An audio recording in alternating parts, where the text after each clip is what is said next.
बिस्मिल्लाहिर्रहमानिर्रहीम। आज हम जेम्स हिल्टन के novel goodbye mister Chips के चैप्टर नंबर 2 को पढ़ेंगे।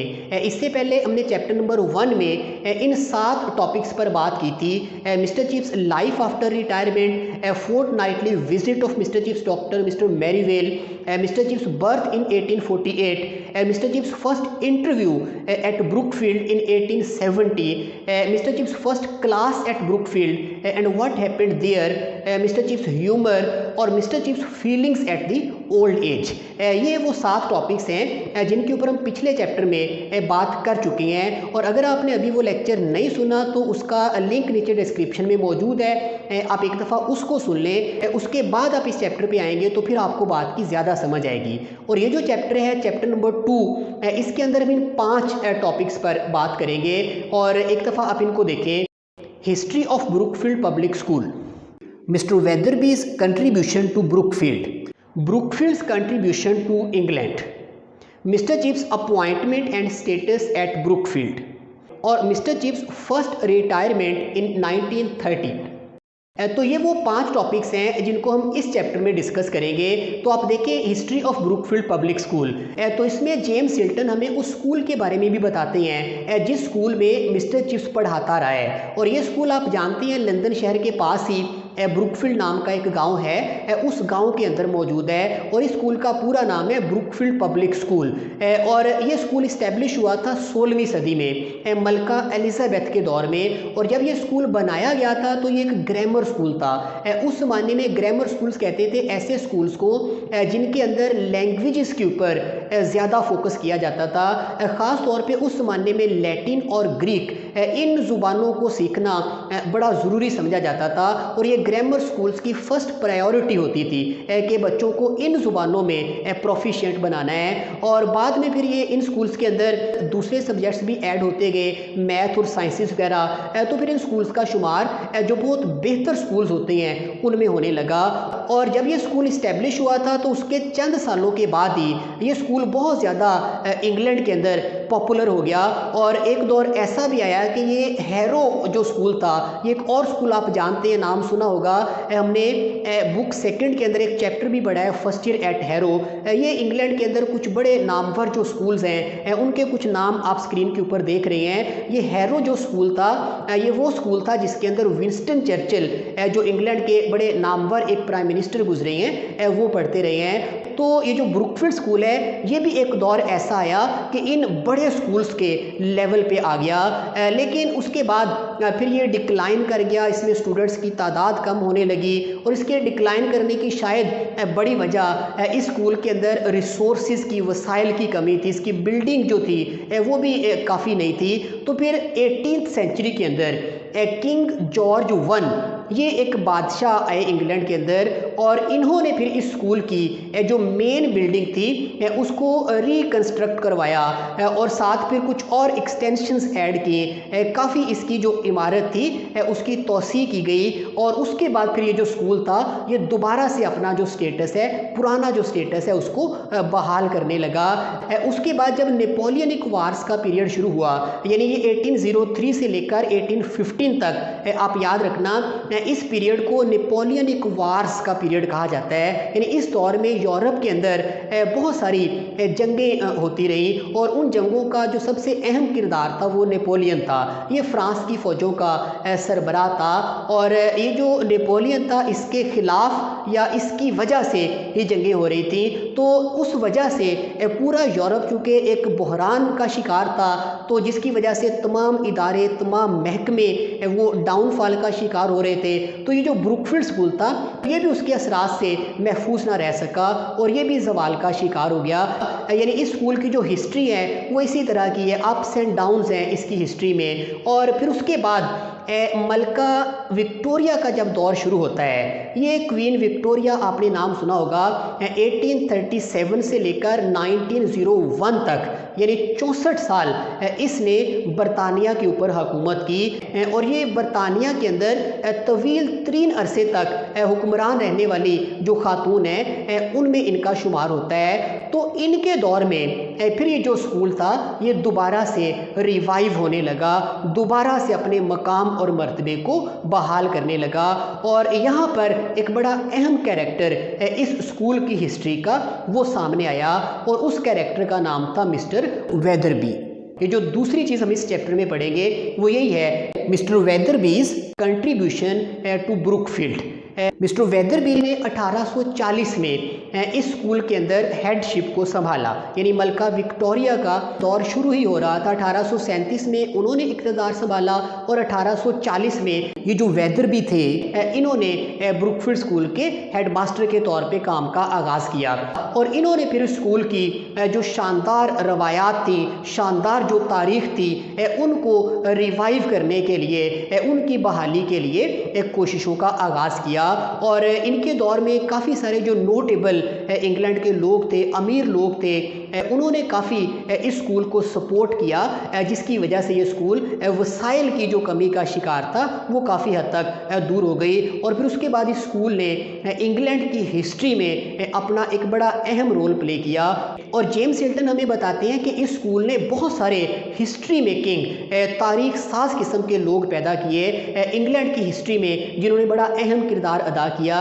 इंग्लैंड के तकरीबन तमाम शोबा है ज़िंदगी जो होते हैं उनमें काम करने वाले जो लोग थे वो इस स्कूल ने प्रोड्यूस किए, जैसे कि जजेस इस स्कूल ने पैदा किए, कॉलोनियल एडमिनिस्ट्रेटर्स पैदा किए, मुख्तलिफ इंतज़ामी ओहदों पर काम करने वाले जो बड़े ऑफिसर्स हैं, बड़े बासलाहियत लोग वो इस स्कूल ने पैदा किए, मैन्युफैक्चरर्स पैदा किए, स्कूल ने मर्चेंट्स पैदा किए, स्क्वायर्स पैदा किए, पार्सन्स यानी ईसाइयत के जो रिलीजियस स्कॉलर्स हैं वो इस स्कूल ने पैदा किए, पीयर्स पैदा किए, प्रोफेशनल्स पैदा किए। मतलब ज़िंदगी के तमाम शोबों में काम करने वाले जो लोग हैं वो ये स्कूल इंग्लैंड को तैयार करके देता रहा। और इस स्कूल के बारे में जो स्नोबिश पीपल होते हैं, स्नोबिश, ये ऐसे लोगों को कहते हैं जिन लोगों के बारे में मशहूर होता है कि ये किसी की तारीफ़ नहीं करते, ये अपनी तारीफ़ सुनने की ही ख्वाहिशमंद होते हैं और इनके अंदर दिखावा बहुत होता है, रियाकारी बहुत होती है, ये स्टेटस कॉन्शियस किस्म के लोग होते हैं। ऐसे जो लोग उनके सामने भी अगर कभी ब्रुकफील्ड स्कूल का नाम लिया जाता तो वो भी ये कहने पर मजबूर हो जाते थे कि हाँ, हमने इस स्कूल के बारे में सुना हुआ है। यानी ये स्कूल इस हद तक इंग्लैंड के अंदर पॉपुलर हो गया और इसने अपना आप मनवाया। यानी इस स्कूल का जो कंट्रीब्यूशन था इंग्लैंड की हिस्ट्री में वो भी हमें जेम्स हिल्टन इस चैप्टर के अंदर थोड़ा सा बताते हैं। और इसके बाद आता है mister chips appointment and status at Brookfield. ये जो स्कूल है अभी आपको बताया कि ये फर्स्ट रैंक का स्कूल तो नहीं बन सका मिस्टर वेदरबी की तमाम तर कोशिशों के बावजूद, लेकिन ये दूसरे दर्जे के जो स्कूल्स हैं उनमें ये एक बेहतरीन स्कूल था। और जेम्स हिल्टन कहते हैं कि अगर ये फर्स्ट रैंक का स्कूल होता तो शायद इस स्कूल के अंदर मिस्टर चिप्स को जॉब भी ना मिलती। इस स्कूल का सेकंड रैंक का स्कूल होना ये मिस्टर चिप्स के फ़ायदे में गया, क्योंकि मिस्टर चिप्स का भी जो कैलिबर था, उसकी भी जो क्वालिफ़िकेशन थी, वो भी कोई बहुत आउटस्टैंडिंग, कोई बहुत शाइनिंग और एक्स्ट्रा ऑर्डिनरी किस्म की सलाहियतों का मालिक नहीं था। जो अच्छे स्कूल्स में जॉब करने के लिए जो क्वालिफ़िकेशन जिसकी रिक्वायरमेंट होती है वो मिस्टर चिप्स के पास नहीं थी, लिहाजा वो ब्रुकफील्ड स्कूल के अंदर ये अपॉइंट हो सकता था। ये चूँकि दूसरे दर्जे का स्कूल था, इसमें उसने अप्लाई किया और इसकी सिलेक्शन हो गई। और ये इसकी खुशकिस्मती थी कि स्कूल किसी बहुत आला दर्जे का स्कूल नहीं था। तो बहरहाल मिस्टर चिप्स ने जब इस स्कूल को ज्वाइन किया 1870 में, पिछले चैप्टर में हमने पढ़ा था कि मिस्टर वेदरबी ने कैसे फिर इनका इंटरव्यू लिया था और उस इंटरव्यू के बाद जब इसको सिलेक्ट कर लिया गया तो फिर जैसे नौजवानों के जहन में होता है, मिस्टर चिप्स भी अभी यंग ही था, 22 ईयर्स इसकी एज थी, तो इसके अंदर भी बड़ी ख्वाहिशें थी, बड़े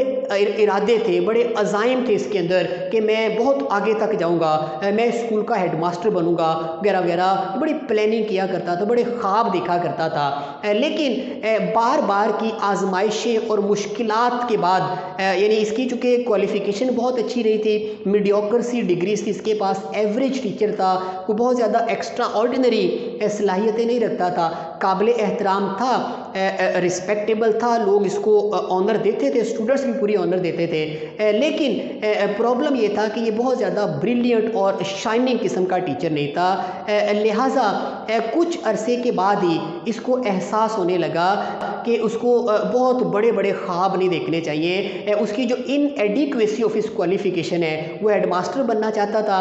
और हेडमास्टर बनने के लिए जो क्वालिफिकेशन रिक्वायर होती है उसमें एक तो यह है कि मिस्टर चिप्स के पास एवरेज सी डिग्रीज थी, कोई एक्स्ट्रा ऑर्डिनरी इसके अंदर कोई ऐसे मतलब क्रेडेंशियल्स नहीं थे, कोई एकेडमिक रिकॉर्ड इसका बहुत शानदार नहीं था। और उसके बाद इसके डिसिप्लिन के भी बहुत सारे प्रॉब्लम्स थे। नज़्म व ज़ब्त के मामले में भी ये कोई बहुत ज़्यादा रिलायबल नहीं था, कोई प्राइवेट मीन्स, कोई ज़ाती असर रसूख भी नहीं था, और ना ही कोई फैमिली कनेक्शंस थे जो इस तरह के इंतज़ामी ओहदों के लिए बाज़ बड़ा अहम किरदार अदा करते हैं। तो इस वजह से इसको चंद महीनों के अंदर ही इस बात का एहसास हो गया कि वो कभी भी हेड मास्टर नहीं बन सकता। लिहाजा उसको कोई बड़े बड़े ख्वाब देखना नहीं चाहिए, उसको थोड़ा हकीकत पसंदी के साथ सोचना चाहिए। और जब उसने इस स्कूल के अंदर को 10 साल जॉब कर ली, यानी 1881 में को 10-11 साल इसकी सर्विस हो चुकी थी, तब जाके इसको इस बात का यकीन हो गया, इसने फैसला कर लिया कि अब उसे इस स्कूल के अंदर ही रुकना चाहिए और इस स्कूल के अंदर जो उसकी पोजीशन है बस इसी पोजीशन के साथ उसको कंप्रोमाइज़ कर लेना चाहिए। उसकी शायद कभी प्रमोशन नहीं हो सकेगी, शायद वो कभी हेड मास्टर नहीं बन सकेगा, लिहाजा वो जो है बस इसी पर वो कनात करे, सेटिस्फाइड हो जाए और जो उसके ज़िम्मे काम लगा है बस उसको वो इफ़ेक्टिवली करना शुरू करे। तो इस तरह करके वो थोड़ा हकीकत पसंद होना शुरू हो गया 1881 में, यानी इसकी एज हो चुकी है कोई 33 ईयर्स। और उसके बाद जब ये 40 साल का हुआ, यानी ब्रुकफील्ड स्कूल में इसको सर्विस करते हुए कोई 18 साल गुजर गए, तो तब जाके ये स्कूल का जो बाकी स्टाफ था उसमें इसका जो मकाम और मर्तबा था वो काफ़ी बेहतर हो गया। ये उस स्टाफ का एक तरह से डॉयन समझा जाने लगा। बाकी जो टीचर्स थे उनमें मोस्टली इससे जूनियर ही थे और जिस वजह से इसको स्टाफ के अंदर काफ़ी एहतराम की नज़र से देखा जाने लगा, इसका स्टेटस कुछ बेहतर हो गया। फिर उसके बाद जब इसकी उम्र होगी 60 साल, यानी सर्विस करते हुए इसको 38 साल गुजर गए ब्रुकफील्ड स्कूल के अंदर, तो 38 साल तो बहुत तवील अरसा है। तो 60 साल की उम्र में जेम्स हिल्टन कहते हैं कि मिस्टर चिप्स बस ऐसे ही था कि जैसे एक चलता फिरता ब्रुकफील्ड ही था, यानी ये ब्रुकफील्ड स्कूल की रवायात, उसकी हिस्ट्री, उसकी शानदार जो वैल्यूज़ हैं, जो इक़दार है इस स्कूल की, ये उनका एक रिप्रेजेंटेटिव बन गया, ये उनका एक नुमाइंदा बन गया, ये अपने आप में ब्रुकफील्ड ही बन गया।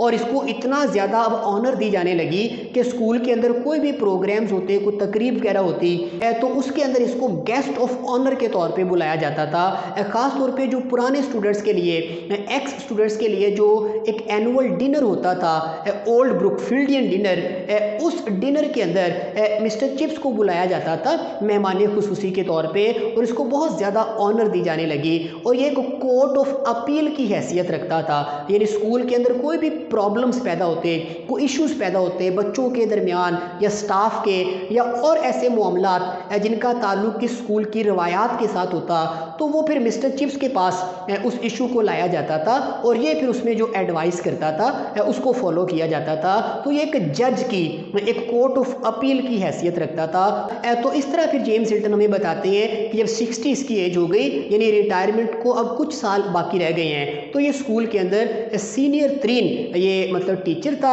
और इसका जो स्टेटस था वो वही था जो एक सीनियर तरीन उस्ताद का किसी भी तालीमी इदारे के अंदर होता है। इसको बहुत ज़्यादा ऑनर दी जाती थी, बहुत ज़्यादा रिस्पेक्टेबल इसको समझा जाता था।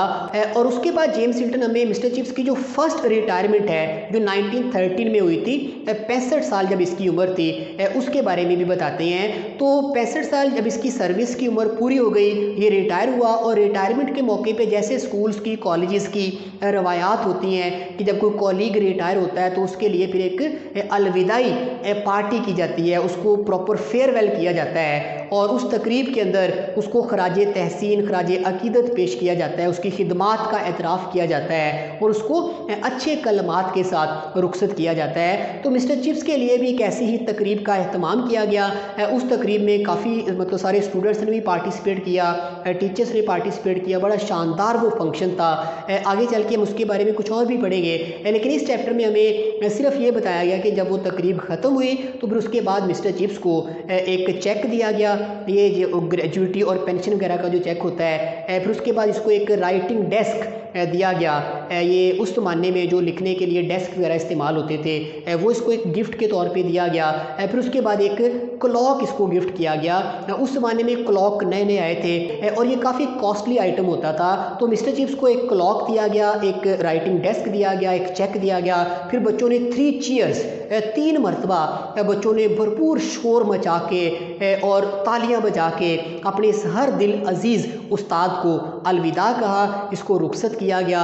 और उसके बाद फिर मिस्टर चिप्स आप जानते हैं कि जब ये पढ़ा रहा था तो स्कूल में ही रिहाइश पजीर था, लेकिन अब इसकी चूँकि जॉब ख़त्म हो गई है, 65 साल की एज में ये रिटायर हो गया है, तो अब ये स्कूल में तो नहीं रह सकता। लिहाजा इसने वहाँ से अपना बोरिया बिस्तर उठाया और स्कूल के बिल्कुल सामने मिसिज़ विकेट जो रहती थी उनके घर का एक कमरा लेके वहाँ पे ये फिर अपनी बाकी जो ज़िंदगी है, रिटायरमेंट के बाद वाली जो बाकी ज़िंदगी है, वो सारी वहीं पर ये गुजारेगा।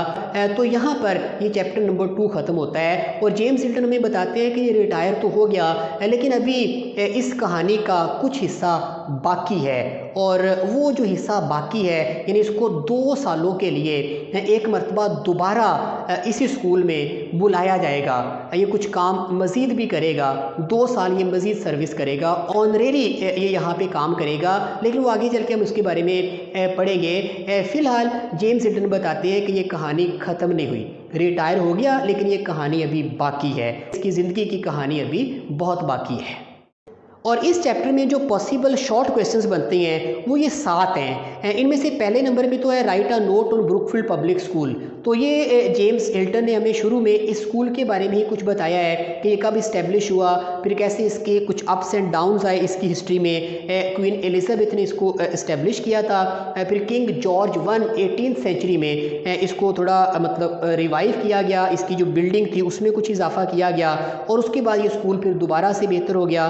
और ये इस स्कूल के बारे में कुछ इन्फॉर्मेशन आपने यहाँ पे शेयर करनी है। और what did snobbish people say about Brookfield, ये जो लोग जल्दी किसी की तारीफ़ नहीं करते, रियाकार दिखावा पसंद जो लोग होते हैं, तो ऐसे जो लोग हैं ये भी जो बड़े बड़े स्कूल्स में अपने बच्चों को पढ़ाया करते थे, ये भी इस बात को तस्लीम करते थे कि उन्होंने ब्रुकफील्ड पब्लिक स्कूल के बारे में कुछ सुना हुआ है। और ये इस स्कूल की रेप्यूटेशन थी, इस स्कूल का कंट्रीब्यूशन ही इतना था इंग्लैंड की हिस्ट्री में कि जो स्नॉबिश पीपल थे वो भी इस बात का एतराफ़ करते थे। और what kind of people did Brookfield supply, यानी इस स्कूल ने कैसे लोग पैदा किए, तो ये एक पूरी लिस्ट जेम्स हिल्टन हमारे साथ इस चैप्टर में शेयर करते हैं। जजेस हैं, members of parliament, colonial administrators, peers, bishops, merchants, manufacturers, professionals, squires, parsons, यानी इस तरह करके तकरीबन तमाम जो ज़िंदगी के शोबे होते हैं उनमें काम करने वाले लोग इस स्कूल ने प्रोड्यूस किए।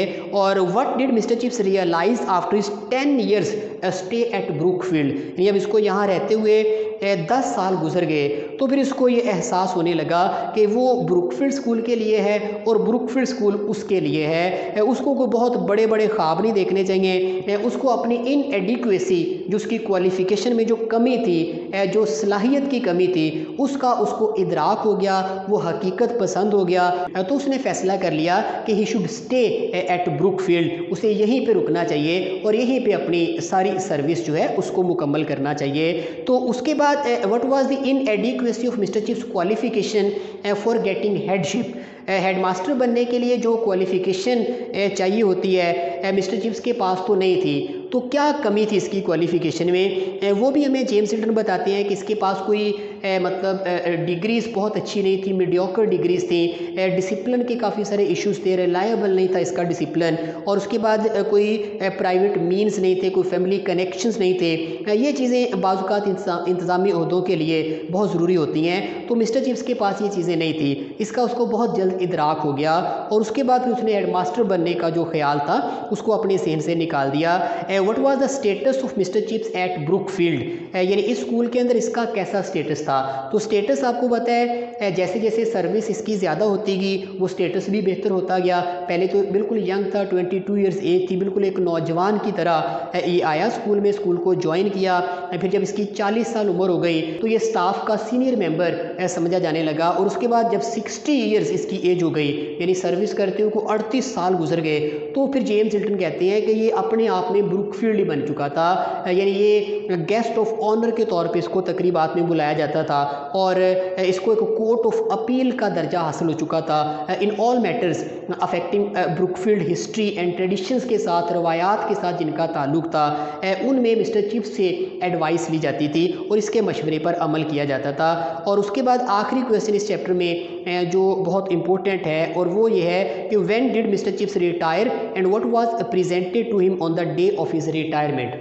कब ये रिटायर हुआ तो रिटायरमेंट पर इसको क्या दिया गया था, यानी क्या इसको प्रेजेंट किया गया था। एक चेक दिया गया था, एक राइटिंग डेस्क दिया गया था, एक क्लॉक। ये 3 चीज़ें आप याद रखना। और उसके बाद 3 चीयर्स, इसको मतलब अलविदा, ये एक रवायती सा अंदाज़ होता है किसी को रुखसत करने वाला।